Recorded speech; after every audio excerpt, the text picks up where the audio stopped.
Good afternoon, everyone. It is Thursday, so you guys know what time it is. It is Pass Coverage Thursday. We're going to take a look at the individual coverage metrics of Seahawks defensive players and see how they're holding up. And in this game, this most recent game against Jacksonville, they had a lot of success. Lawrence eventually made some yards down the field, but he needed, I think, 54 pass attempts to do it, 50 something. He had to drop back a lot, and while he did eventually make some yards, it was very inefficient, and you would definitely say the Seahawks did their job in coverage on Sunday. But let's drill down a little bit more into that and take a look at some of the specific players. Bobby Wagner was one of the players who got targeted a lot against the Jaguars. Lawrence was looking for his checkdowns a lot. Lawrence was trying to just get the ball out of his hands quickly a lot, and Bobby Wagner got targeted a lot because of it.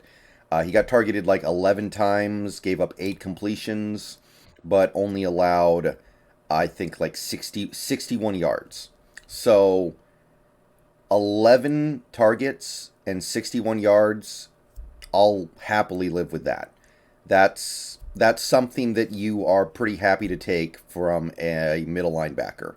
That's something that I feel good about. I think that's winning football. If you can get targeted 11 times in a game as a linebacker and only give up 61 yards total on those plays, I think you're trending in the right direction. So his QB rating allowed is still pretty good, 96. He's having a decent season overall in coverage. It's not great, but I think he's doing fine. Jordan Brooks, who has not been having such a fine season, well, he got targeted, I believe, 3 times against Jacksonville and gave up 2 completions for, like, I think it was like 17 yards, something like that. So he played quite well. He didn't get targeted a whole heck of a lot. Lawrence didn't seem to be looking his way too much. Still not having a good overall season. We all know that Jordan Brooks is a very flawed player in coverage anyway, so that's not surprising. 121.1 QB rating allowed. So it was a step in the right direction for him, I guess. But I think the Jordan Brooks stuff, we've already talked about it a lot. He's playing out of position right now. This is not his strong suit. It kind of is what it is. Darrell Taylor did not get targeted. Cody Barton hasn't been targeted in a while. And that's it for the linebackers. Cornerback. And we got to highlight somebody here because his season, after starting out really poorly, has come along wonderfully. DJ Reed.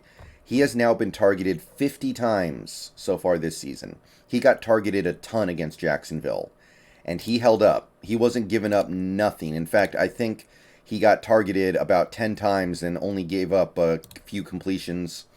I think it was like 3 or something like that, maybe 4. He's up to down to a 50% completion against, which is really good for a cornerback.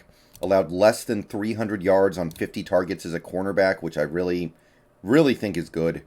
QB rating against is 81.8. He's having a very good season. He may get paid a lot of money this offseason by somebody. Be prepared for that. Trey Flowers is gone. Sidney Jones, however, is not. And Sidney Jones actually had a pretty decent day. Sidney Jones got targeted, I think, 7 times and allowed 4 completions for, it was like 18 yards or something like that.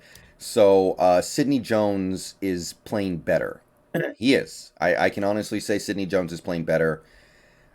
He benefited greatly from playing against Trevor Lawrence on a bad day. Lawrence was not very accurate against us, but he played better. He didn't give up anything huge, and I think he played genuinely good.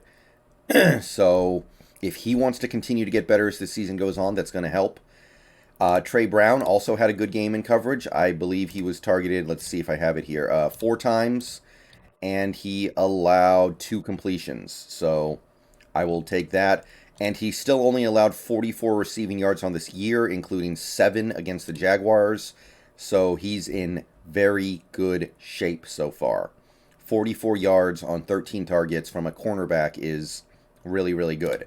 61.1 QB rating against, very good. Marquise Blair, he's injured. He's obviously not going to be playing this year. Ugo Amadi was targeted heavily against Jacksonville because he got so many snaps and because he was playing in the slot.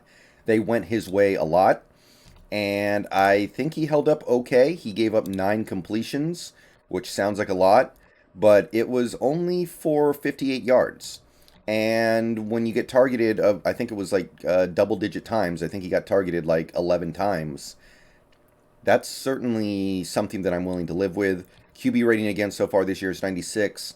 I'm not enamored with Amadi anymore the way that I might have been last year, but he's playing okay, and he played fine against Jacksonville.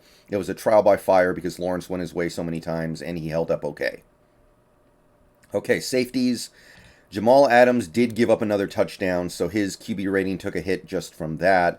But overall, I think Jamal played a pretty good game. He got targeted like 3 times and gave up 2 completions.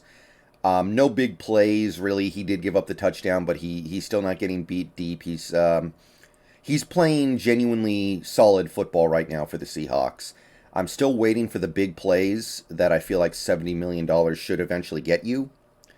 But he is playing pretty good football right now, I think. So props to Jamal. He is playing better. And hopefully by the end of the season, he's worked himself back into the fan base's good graces because we're going to need him, like it or not. Quandre Diggs got targeted like twice, and I think he gave up 1 completion for like 11 yards. Sorry, sometimes these numbers, like I'm working with so many numbers throughout the day, you guys got to understand. I lose track of exactly what's going on. He might have been targeted like 3 times and gave up 1 completion for 11 yards or something like that. He got an interception, so his QB rating against is down to 32.9. Diggs is having a great season, and you could make the argument that we should have extended him with the situation that our team is in. I don't know if I agree with that, but he is having a really effective season, and he's settled down after what I thought was a lackluster start, and he's playing really good football. Ryan Neal, he got targeted a few times against Jacksonville, 3 times, and I believe he allowed 2 completions for a total of 19 yards. Perfectly fine. Having a decent season. He did get beat up a little bit against the Saints, but other than that, I think Ryan Neal's helped. He did some stuff as a pass rusher against Jacksonville as well, which we'll talk about in tomorrow's video. But that's it for Pass Coverage Thursday. Most of these guys played very well. The guys who got picked on, they certainly gave up some stuff, but they gave up nothing huge.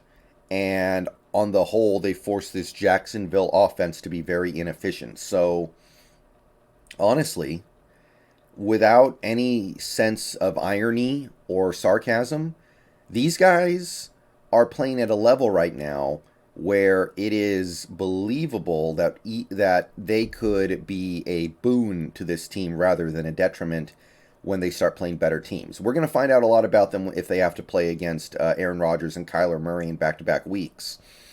Although it's becoming a little more possible we might dodge those two guys. We'll talk more about that later. But they are playing fairly effectively lately, and I got to give them some credit for it because some of these guys, they didn't look like they had it earlier this season. All right, talk to you guys later. Peace out. Go Hawks. I should be streaming on Hawks Nest later today, so keep an eye out for that, and I'll see you there, hopefully.